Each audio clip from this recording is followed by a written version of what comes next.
Oi gente, tudo bem? Eu sou a Fábia. Eu sou a Gabi, a gente é do blog Estrangeira. Pra quem não acompanha o canal, a gente mora na Espanha, que é um dos epicentros do coronavírus. E esse vídeo é sobre esse tema. E como nós fomos afetadas por ele. Literalmente. Nós pegamos o coronavírus, ficamos doentes e a gente vai contar como que tudo isso aconteceu e como foi a doença, os sintomas, como a gente se sentiu. E daí depois a gente também quer explicar pra vocês como tá a situação aqui na Espanha, como tá a quarentena, que é obrigatória, que eu acho que também pode ser interessante pra dar, né, um panorama assim desse momento coronga. Bom, tudo começou no dia 10 de março, terça-feira. A gente foi fazer uma reunião com um amigo nosso com quem a gente fazia um trabalho. E ele tinha ido viajar, ele tinha ido pra Argentina, voltou e a gente foi fazer a reunião no coworking onde ele trabalha. A reunião durou 1 hora mais ou menos, éramos nós três, nós duas e esse nosso amigo numa sala bem pequenininha dessas de reunião e ele já tava se sentindo mal, tossindo muito e ele falou, ai não, acho que é alergia. E a gente já tava assim, ai, amigo, será? Porque né, já tava rolando o caso de coronavírus, mas ainda não tinha essa bola de neve. E ele tinha feito uma viagem internacional, quer dizer, a probabilidade de você pegar é gigante. Bom, enfim, mas aí ele falou que era só alergia, a gente já tava lá, não tinha muito o que fazer. Ele tossindo bastante, saímos, fomos embora. E nesse mesmo dia à noite ele mandou uma mensagem pra gente falando que estava com febre, então que a gente deveria ficar atentas. No dia seguinte ele continuou com febre, foi piorando, ele foi pro hospital. Foi internado e fizeram o teste nele que deu positivo. Então ele recebeu positivo na sexta-feira. E na sexta-feira à noite eu comecei a ter calafrios e comecei a me sentir esquisitinha também, já aquela sensação de que uma gripe tá chegando. Mas ainda não fiquei com febre, a gente foi dormir. No meio da madrugada eu tive uma loucura de calor, mas eu tava pegando fogo de ter que ir no banheiro e jogar água fria na cara, porque eu tava muito, muito, muito quente. Mas aí eu não tava com calafrio, o que era muito estranho.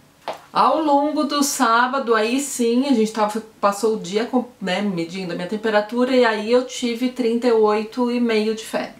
Eu não tinha nada e nesse mesmo dia, no sábado, ligaram pra gente do serviço de saúde aqui municipal, porque claro, como o nosso amigo deu positivo, estava internado, ele passou uma lista das pessoas que ele teve contato próximo naqueles dias anteriores. Nós estávamos na lista, ligaram pra saber como a gente estava. E a Fábia já explicou que tava tendo febre desde o dia anterior, tava com calafrio. Muita dor no corpo, né? Bastante, especialmente da cintura pra baixo. Doía muito. Eu tive a febre e tava já com um pouquinho de tosse. Mas não era nenhuma tosse absurda, era só um pouco. E aí a gente contou pra pessoa que nos ligou tudo isso e ela falou o seguinte, pra Fábia, né? Porque eu não tinha nenhum sintoma. Que muito provavelmente ela era positivo, mas que eles iam mandar uma equipe de saúde pra vir aqui fazer o teste, que ela não podia mais sair de casa, pra não botar as pessoas em risco e que eles viriam nos próximos dias. Nunca vieram. Nunca vieram. Porque isso foi bem na época que explodiu, que a curva fez assim. Então, assim, foi uma bola de neve, começou muita gente grave pro hospital, os hospitais começaram a ficar lotadíssimos. E essa equipe de saúde que até então estava indo nas casas já não tinha mais como suportar tanta gente passando mal e tanta gente doente. E eles falaram, se você não estiver passando mal mesmo, com dificuldades verdadeiras em respirar, não venha pro hospital. Fique em casa e espera para se recuperar em casa. Eu achei que eu ia ser super imune, que eu não ia pegar nada, né? Porque eu tive uma infância assim. Essa que passava assim, eu brincava no córrego em Cotia, não vou pegar nada. Parece até o Bolsonaro falando, né? Mas, gente, eu achei que eu não ia pegar nada, porque ela já tava ruim, o André já tinha até saído do hospital, pra vocês terem uma ideia, e não tinha acontecido nada. Uma semana depois que ela começou com sintomas, eu tive uma noite de dor no corpo, dor nos gânglios, sabe? Nas juntas. Não tive febre em nenhum momento. E aí eu falei, que esquisito, mas não era nenhuma dor de fim do mundo. Tive isso e no dia seguinte já acordei melhor do corpo, mas eu já não sentia nenhum cheiro no meu nariz. Esse sintoma se chama anósmia, nós descobrimos. Descobrimos porque ela falou, meu Deus, eu não sinto nada. E eu também já tinha parado de sentir, porque foi engraçado, a gente tem um óleozinho que ela usa, né, no trabalho dela de doula, que é super calmante. Então ela tava usando pra fazer massagem em mim. E eu falava, gente, eu não tô sentindo nada, esse óleo tem um cheiro maravilhoso. Eu falava, não sinto nada, não sinto absolutamente nada, não é possível. Aí ela perdeu também o olfato, especialmente quando a gente tava tomando esses calmantezinhos naturais, tipo passiflora e valeriana. E valeriana fede igual capeta, aquilo é horrível, horrível, horrível. E a gente falou, zero, gente, sabe o que é zero? E não é zero. assim que você tá com o nariz entupido e por isso não sente porque não passa. Não, o nariz aberto, tudo normal, você cheirando o negócio aqui, o perfume espirrando na cara e não sentia cheiro. E na verdade foi isso que eu tive de sintoma. Eu não tive tosse em nenhum momento. Pra mim foi um dia de dor no corpo e falta de sentir o cheiro, que ficou uns bons 10 dias, tá voltando agora. Ainda não voltou nem 100% tudo, né? não. Daí que a gente foi procurar no Google, assim, se estava relacionado a perda de olfato ao corona e que a gente viu que é um dos sintomas que muita gente tá tendo, que inclusive muita gente assintomática não tem mais nenhum sintoma e só tem a perda de olfato, que foi inclusive o que aconteceu também com uma amiga da Gabi, que mora em Paris. Ela também perdeu o olfato total, mas ela conseguiu fazer um teste lá e deu positivo. Agora um tema-chave, que é um dos sintomas principais do coronavírus e que é o que causa mais confusão, é o sintoma de falta de ar, né? De você puxar o ar e parece que não respira, não ter saturação. Que num paciente grave pode levar a uma insuficiência respiratória e ser muito grave, precisar ir para o hospital, entubar. E em outros pacientes pode vir de um jeito mais leve ou nem aparecer essa falta de ar. Qual é o problema? O problema é que quando você começa a sentir os sintomas, ou mesmo que você não sinta nada dos sintomas, vocês sabem que vocês estão fazendo isso no Brasil, começa essa loucura de quarentena, de você ver muitas notícias, você não sabe se você está doente ou não, é muito comum que você tenha uma pequena crise de ansiedade, pequena ou grande crise de ansiedade. E um dos sintomas da crise de ansiedade é falta de ar. Então, assim, você não sabe se é corona, se é uma crise de ansiedade, se são as duas coisas juntas, que pode ser também. Tá com um pouquinho de falta de ar, só que aí você começa a ficar desesperado, porque você acha que você vai ter uma falência respiratória e vai precisar ser internado e vai morrer porque não vai ter. E aí a gente entra em desespero e aí vira de verdade uma grande falta de ar. Isso aconteceu com a gente 2 noites, uma noite com a Fábia e uma semana depois comigo. E quando aconteceu com a Fábia, a gente chegou a ligar de novo no número da emergência que eles têm aqui, né?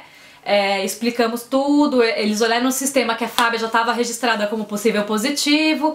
E aí, depois de quase 40 minutos pra me atenderem, ela falou assim, então, é o seguinte, a gente tá saturado, não tem ambulância. Se estiver passando muito mal, pega um táxi e vai pro hospital. Se não estiver passando muito mal, fica em casa. Mas o que aconteceu? Como a Gabi faz faculdade de enfermagem, 2 das amigas dela, da sala dela, já são auxiliares de enfermagem e estão trabalhando no hospital. E uma delas mandou uma mensagem falando para a Gabi. Eu perguntei como ela tava, inclusive, e ela tá positiva. Mas enfim, mandei mensagem pra ela e ela tava meio assustada, falando que tava muito sobrecarregada no hospital, que é um dos maiores hospitais de Barcelona, e que ela tava assustada com a quantidade de pessoas jovens, saudáveis, que estavam com falência, com insuficiência respiratória, precisando ser entubadas. E eu comentei isso com a Fábia, e a Fábia é muito impressionável, eu não devia ter comentado isso com a Fábia, mas enfim, a gente já tava em quarentena há muitos dias, eu não tinha mais com quem comentar. Eu falei. E é o que aconteceu à Ela noite. começou a pirar e à noite ela teve uma super crise de ansiedade. Mas aí como que a gente vê? Eu tomei lá a valeriana, né, o calmantezinho natural, um floralzinho de ansiedade e eu melhorei.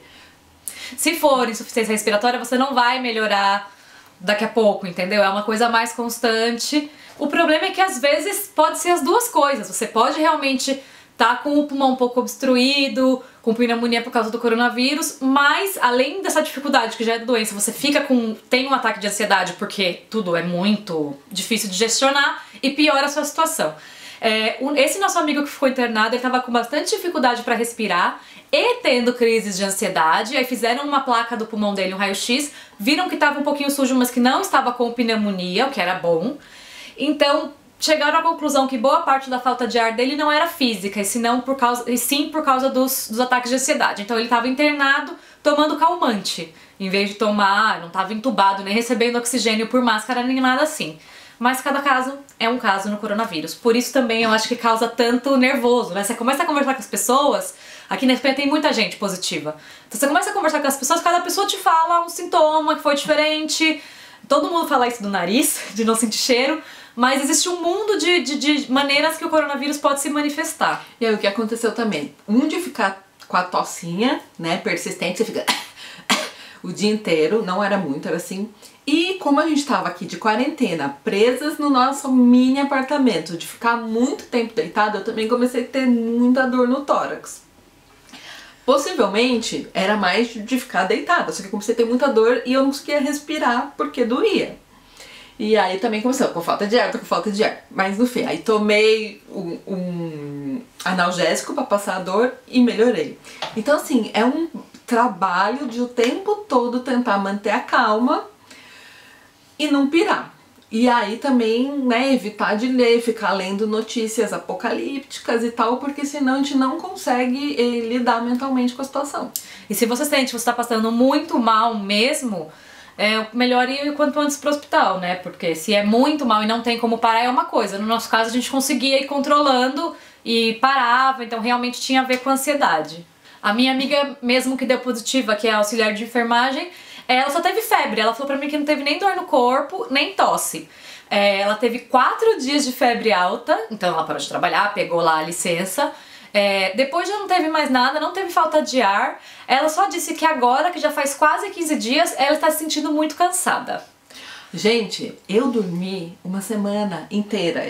Do sábado até a sexta, eu acordava, eu levantava, eu tomava café, eu fazia alguma coisinha assim, aí eu deitava depois do almoço, eu dormia a tarde inteira, eu acordava, jantava, dormia a noite inteira. Eu não fiz nada uma semana. Pra mim não foi assim, tá vendo? Os meus anticorpos foram melhores que os seus. Sim, eu fiquei derrubada. Gente, por mais que eu tentasse, era bizarro. A Gabi falava assim, deixa eu medir sua temperatura. Ela punha o termômetro em mim nos 15 segundos, esperar sair a temperatura, eu tava dormindo. Aí eu dormia, aí ele apitava, eu já, que foi? Cara, eu só dormi, né? Eu dormi muito. Eu achava que ela tava com a doença do sono, da mosca de 77. Mas já passou, nós já estamos ótimas. Eu nunca fiquei ruim, na verdade, mas nós já estamos ótimos, a Fábia já está ótima, estamos fazendo aqui na quarentena exercício físico, como vocês podem ver nos nossos stories. Quem segue a gente no Instagram vê que a gente tá aqui fazendo ginástica, pulando pra lá e pra cá, já tô ótima. Tem uns dias que ainda fica, às vezes cansa, eu vou mais devagarzinho, mas já foi. Não precisam se preocupar. Podem ficar tranquilas. E a gente nem tinha falado nada, né, porque mesmo nessa semana que eu tava ruim, de vez em quando a gente ainda postava coisas no Instagram. Mas até se vocês forem ver lá os destaques do Covid Espanha no nosso Instagram, vai ter eu lá com a maior voz fanha, tava totalmente zoada, a gente não tinha falado nada que eu tava doente, mas dá pra ver claramente que eu tava zoada. Então vamos falar de como está a situação aqui na Espanha e como está sendo viver essa quarentena que é obrigatória. E como aconteceu, né? Porque na verdade, como em todos os países, a gente demorou muito pra acreditar que o negócio era sério, que as coisas iam chegar ao ponto que chegaram e que a gente tinha que realmente se isolar. Tanto que assim, eu falei, foi no dia 10, né, que meu amigo já ficou doente. No dia 8 de março, que foi o dia da mulher, rolaram as manifestações públicas imensas na Espanha inteira e tava todo mundo de boa. Mas já tinham vários casos de coronavírus e ao longo dessa semana, essa semana em que o nosso amigo e a Fábia ficaram doentes, foi a semana que explodiu. E o governo demorou até o final da semana para tomar uma atitude de declarar estado de alerta, estado de alarme, que eles chamam aqui, que é a quarentena obrigatória. Eu tive aula dentro do hospital onde estavam todos os casos de coronavírus até a sexta-feira dessa semana, até o dia que a Fábia ficou mal. Então assim, foi tudo muito lento e aí quando declarou o estado de alarme era isso, fecha tudo, todo mundo tá em casa, você não pode sair na rua se não for pra ir no mercado na mesma quadra, se você for mais longe você precisa de um papel que justifique porque, senão você vai levar multa. De uma hora pra outra foi assim, pá, estamos presos.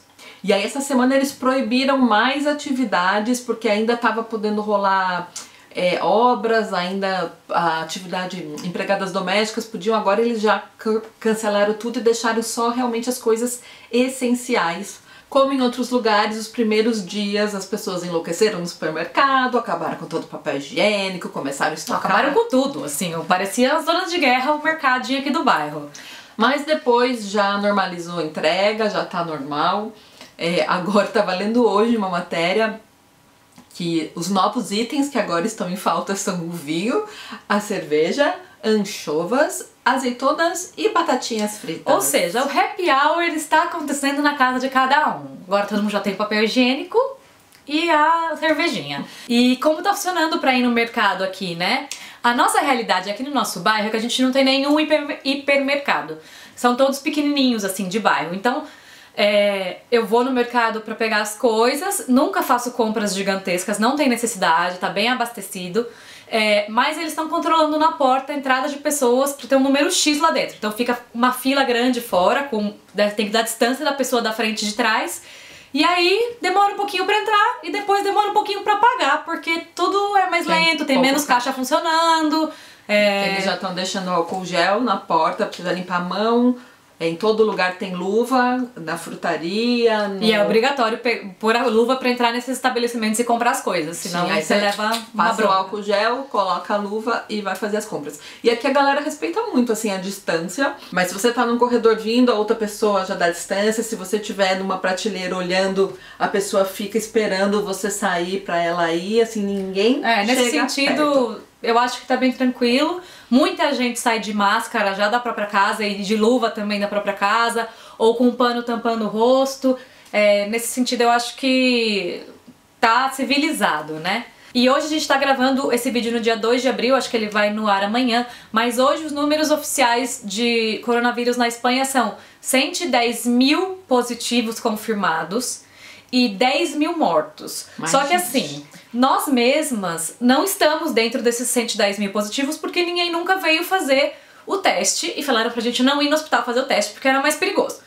Então assim, alguns meios de comunicação, alguns especialistas estão prevendo que na verdade tem pelo menos 2 milhões de pessoas infectadas na Espanha com sintomas leves tratando em casa como nós. Só que nunca vai dar pra ter certeza do número exato, porque toda essa galera não foi testada e nem vai ser testada. Então também o número de mortos não corresponde, porque enfim, muita gente que morreu e não tinha feito o teste, então ela não é contada como morte por coronavírus.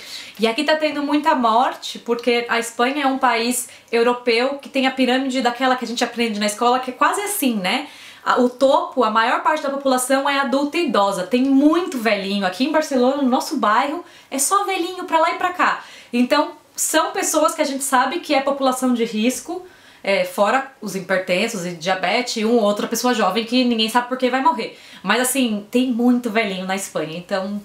E aí um dos grandes, né, desafios de tudo isso é lidar com a sanidade mental quando tá todo mundo, em quarentena, trancado em casa, que não é fácil, preocupado com o que vai acontecer da vida, né? Se vai ter trabalho, se vai ter dinheiro para pagar as contas, se o governo vai ajudar de alguma maneira e tudo isso. As ajudas do governo aqui na Espanha também não estão... por enquanto as medidas não são as mais incríveis do mundo, tá tudo muito instável ainda.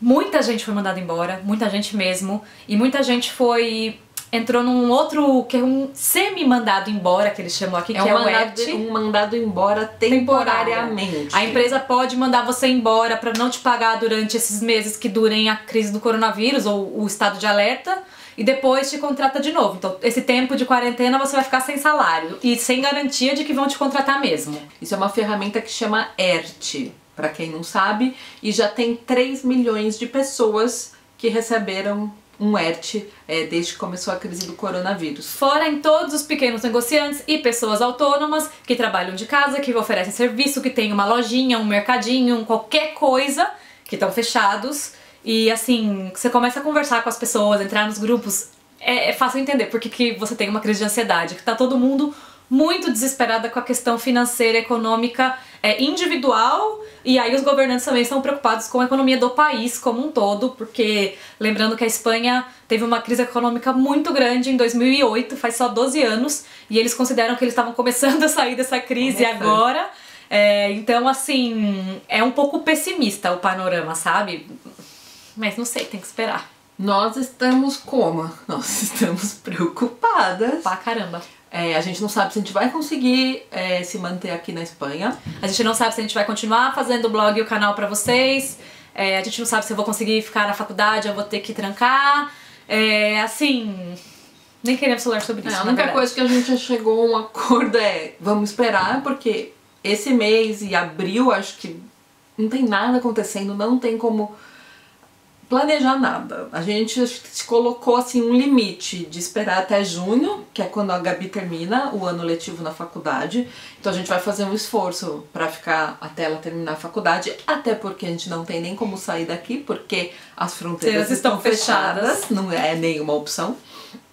E aí, quando chegar julho, a gente decide se a gente vai ficar. A gente obviamente está tentando, já está mandando currículos atrás de empregos, porque obviamente o blog, turismo, tá tudo parado, então nós não teremos renda pelos próximos meses.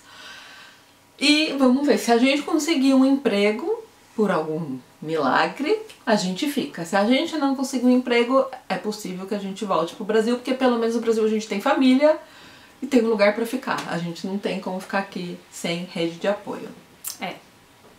É isso.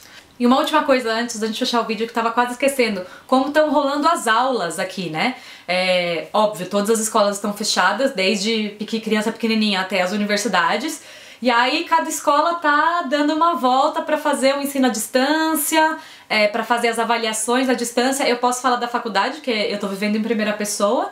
A gente já tem uma plataforma online, que era um campus virtual, onde os professores já subiam os PowerPoints e as aulas assim.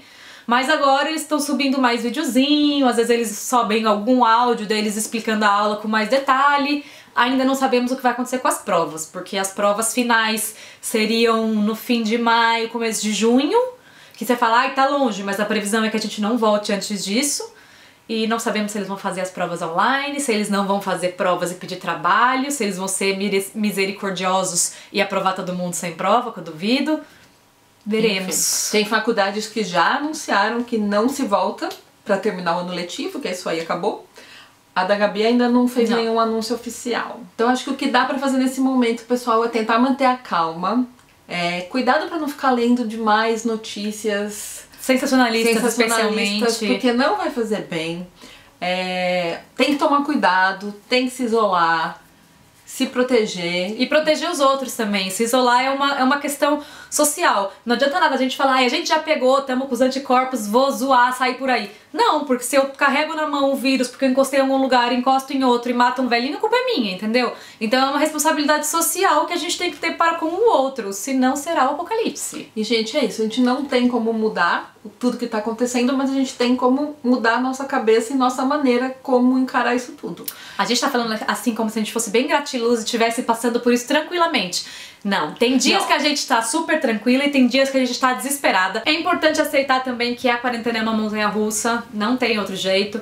Vai ter dias que você vai acordar super bem, tá produtivo, fazer 1 milhão de coisas, tá otimista. Faz exercício. É isso aí, já vai passar. E vai ter dias que você vai acordar sem vontade de fazer nada, meio pessimista. Vai querer chorar, vai querer... Não vai ser nada produtivo e tudo bem. Não significa que esse dia foi pior. É que a gente vive um dia de cada vez e é assim mesmo. Sim. Nossa vida foi mudada, né, completamente de repente, sem aviso, de uma hora pra outra. Acho que ninguém estava preparado. E é todo um processo, né, pra gente aceitar. Mas como a gente não tem outra escolha a não ser passar por isso, vamos tentar passar da melhor maneira possível. Boa sorte pra todos nós e a gente se vê no próximo vídeo. Tchau!